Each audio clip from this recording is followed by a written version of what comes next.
Hatchet Chapter 4. The memory was like a knife cutting into him, slicing deep into him with hate. The secret. He had been riding his 10-speed bike with a friend named Terry. They had been taking a run on a bike trail and decided to come back a different way, a way that took them past the Amber Mall. Brian remembered everything in incredible detail. Remember the time on the bank clock in the mall flashing 3:31, then the temperature 82, and the date. All the numbers were part of the memory. All of his life was part of the memory. Terry had just turned to smile at him about something, and Brian looked over Terry's head and saw her, his mother. She was sitting in a station wagon, a strange wagon. He saw her, and she did not see him. Brian was going to wave or call out, but something stopped him. There was a man in the car. Short blonde hair the man had, wearing some kind of white pullover tennis shirt. Brian saw this and more, saw the secret, and saw more later. But the memory came in pieces, came in scenes like this. Terry smiling, Brian looking over his head to see the station wagon, and his mother sitting with the man, the time and temperature clock, the front wheel of his bike, the short blonde hair of the man, the white shirt of the man. The hot hate slices of the memory were exact. The secret. Brian opened his eyes and screamed. For seconds, he did not even know where he was, only that the crash was still happening and he was going to die. And he screamed until his breath was gone. Then silence, filled with sobs as he pulled in air, half crying. How could it be so quiet? Moments ago, there was nothing but noise, crashing and tearing, screaming. Now quiet. Some birds were singing. How could birds be singing? His legs felt wet, and he raised up on his hands and looked back down at them. They were in the lake. Strange.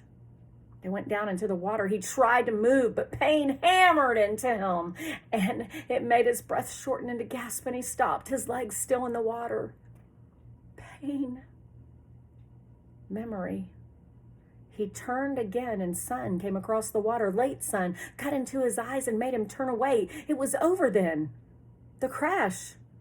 He was alive. The crash is over, and I am alive, he thought. Then his eyes closed, and he lowered his head for minutes that seemed longer.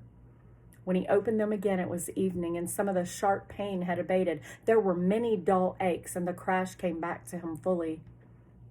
Into the trees and out into the lake. The plane had crashed and sunk in the lake, and he had somehow pulled free. He raised himself and crawled out of the water, grunting with the pain of movement. His legs were on fire, and his forehead felt as if somebody had been pounding on it with a hammer, but he could move. He pulled his legs out of the lake and crawled on his hands and knees until he was away from the wet, soft shore and near a small stand of brush of some kind. Then he went down, only this time to rest, to save something of himself. He lay on his side and put his head on his arm and closed his eyes, because that was all he could do now, all he could think of being able to do. He closed his eyes and slept, dreamless, deep and down. There was almost no light when he opened his eyes again. The darkness of night was thick, and for a moment he began to panic again. To see, he thought. To see is everything, and he could not see. But he turned his head without moving his body and saw that across the lake the sky was a light gray, that the sun was starting to come up, and he remembered that it had been an evening when he went to sleep. Must be morning now, he mumbled it, almost in a hoarse whisper. As the thickness of sleep left him, the world came back. He was still in pain all over again. His legs were cramped and drawn up, tight and aching, and his back hurt when he tried to move. Worse was a keening throb in his head that pulsed with every beat of his heart. It seemed that the whole crash had happened to his head. He rolled on his back and felt his sides and his legs moving things slowly. He rubbed his arms. Nothing seemed to be shattered or even sprained all that badly. When he was 9, he had plowed a small dirt bike into a parked car and broken his ankle. He had to wear a cast for 8 weeks, and there was nothing now like that. Nothing broken, just battered around a bit. His forehead felt massively swollen to the touch, almost like a mound out over his eyes.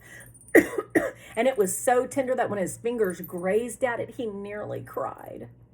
There was nothing he could do about it, and like the rest of him, it seemed to be bruised more than broken. I'm alive, he thought. I'm alive. It could have been different. There could have been death. I could have been done.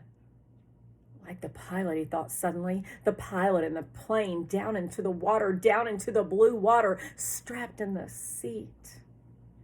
He sat up, or tried to. The first time he fell back, but on the second attempt, grunting with the effort, he managed to come to a sitting position and scrunch sideways until his back was against a small tree where he sat facing the lake, watching the sky get lighter and lighter with the coming dawn. His clothes were wet and clammy, and there was a faint chill. He pulled the torn remnants of his windbreaker, pieces really, around his shoulders and tried to hold what heat his body could find. He could not think. Could not make thought patterns work right. Things seemed to go back and forth between reality and imagination, except that it was all reality. 1 second, he seemed only to have imagined that there was a plane crash, that he had fought out of the sinking plane and swum to shore, that it had all happened to some other person or in a movie playing in his mind. Then he would feel his clothes wet and cold, and his forehead would slash a pain through his thoughts, and he would know it was real, that it had really happened. But all in a haze world. So he sat and stared at the lake, felt the pain come and go in waves, and watched the sun come up over the other end of the lake. It took an hour, perhaps 2. He could not measure time yet and didn't care for the sun to get halfway up. When it came, some warmth, small bits of it at first. And with the heat came clouds of insects, thick, swarming hordes of mosquitoes that flocked to his body, made a living coat on his exposed skin, clogged his nostrils when he inhaled, poured into his mouth when he opened it to take a breath. It was not possibly believable. Not this. He had come through the crash, but the insects were not possible. He coughed them up, spat them out, sneezed them out, closed his eyes, and kept brushing his face, slapping and crushing them by the dozens, by the hundreds. But as soon as he cleared a place, as soon as he killed them, more came, thick, whining, buzzing masses of them, mosquitoes and some small black flies he had never seen before, all biting, chewing, taking from him. In moments, his eyes were swollen shut and his face puffy and round to match his battered forehead. He pulled the torn pieces of his windbreaker over his head and tried to shelter in it, but the jacket was full of rips and it didn't work. In desperation, he pulled his t-shirt up to cover his face, but that exposed the skin of his lower back, and the mosquitoes and flies attacked the new soft flesh of his back so viciously that he pulled the shirt down. In the end, he sat with the windbreaker pulled up, brushed with his hands, and took it, almost crying in frustration and agony. There was nothing left to do. And when the sun was fully up and heating him directly, bringing steam off of his wet clothes and bathing him with warmth, the mosquitoes and flies disappeared. Almost that suddenly. 1 minute he was sitting in the middle of a swarm. The next they were gone and the sun was on him. Vampires, he thought. Apparently, they didn't like the deep of night. Perhaps because it was too cool, and they couldn't take the direct sunlight. But in that gray time in the morning, when it began to get warm and before the sun was full up and hot, he couldn't believe them. Never in all the reading and the movies he had watched on television about the outdoors, never once had they mentioned the mosquitoes or flies. All they ever showed on the natural shows was beautiful scenery or animals jumping around having a good time. Nobody ever mentioned the mosquitoes and flies. Ugh. He pulled himself up to stand against the tree and stretched, bringing new aches and pains. His back muscles must have been hurt as well. They almost seemed to tear when he stretched. And while the pain in his forehead seemed to be abating somewhat, just trying to stand made him weak enough to nearly collapse. The backs of his hands were puffy, and his eyes were almost swollen shut from the mosquitoes, and he saw everything through a narrow squint. Not that there was much to see, he thought. Scratching the bites in front of him lay the lake, blue and deep. He had a sudden picture of the plane sunk in the lake, down and down in the blue, with the pilot's body still strapped in the seat, his hair waving. He shook his head. More pain. That wasn't something to think about. He looked at his surroundings again. The lake stretched out slightly below him. He was at the base of the L, looking up the long part with the short part out to his right. In the morning light and calm, the water was absolutely perfectly still. He could see the reflections of the trees at the other end of the lake. Upside down in the water, they seemed almost like another forest, an upside-down forest to match the real one. As he watched, a large bird, he thought it looked like a crow, but it seemed larger, flew from the top real forest, and the reflection bird matched it, both flying out over the water. Everything was green. So green, it went into him. The forest was largely made up of pines and spruce, with stands of some low brush smeared here and there, and thick grass and some other kind of very small brush all over. He couldn't identify most of it, except the evergreens and some leafy trees he thought might be aspen. He had seen pictures of aspens in the mountains on television. The country around the lake was incredibly, moderately hilly, but the hills were small, almost hummocks, and there were very few rocks except to his left. There lay a rocky ridge that stuck out overlooking the wet lake, about 20 feet high. If the plane had come down a little to the left, it would have hit the rocks and never made the lake.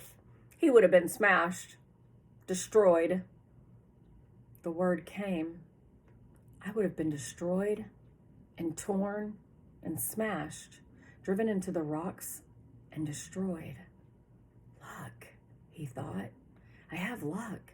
I have good luck there. But he knew that was wrong. If he had had good luck, his parents wouldn't have divorced because of the secret, and he wouldn't have been flying with a pilot who had a heart attack, and he wouldn't be here where he had to have good luck to keep from being destroyed.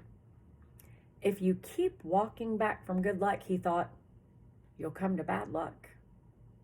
He shook his head again, wincing. Another thing not to think about. The rocky ridge was rounded and seemed to be of some kind of sandstone with bits of darker stone layered and stuck into it.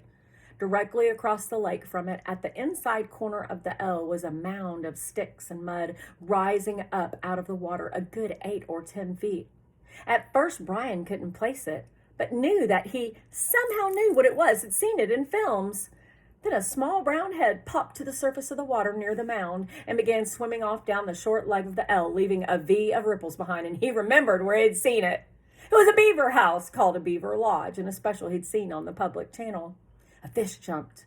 Not a large fish, but it made a big splash near the beaver, and as if by a signal, there were suddenly little plops all over the sides of the lake along the shore as fish began jumping, hundreds of them jumping and slapping the water. Brian watched them for a time, still in a half daze, still not thinking well. The scenery was very pretty, he thought, and there were new things to look at. But it was all a green and blue blur, and he was used to the gray and black of the city, the sounds of the city, traffic, people talking, sounds all the time, the hum and whine of the city. Here, at first, it was silent, or he thought it was silent, but when he started to listen, really listen, he heard thousands of things, hisses and blurks, small sounds, birds singing, hum of insects, splashes from the fish jumping. There was great noise here, but a noise he did not know, and the colors were new to him, and the colors and noise mixed in his mind to make a green-blue blur that he could hear as a hissing pulse sound, and he was still tired. So tired, so awfully tired, and standing had taken a lot of energy somehow, had drained him. He supposed he was still in some kind of shock from the crash, and there was still the pain, the dizziness, the strange feeling. He found another tree, a tall pine with no branches until the top, and sat with his back against it, looking down on the lake with the sun warming him. And in a few moments, he scrunched down and was asleep again.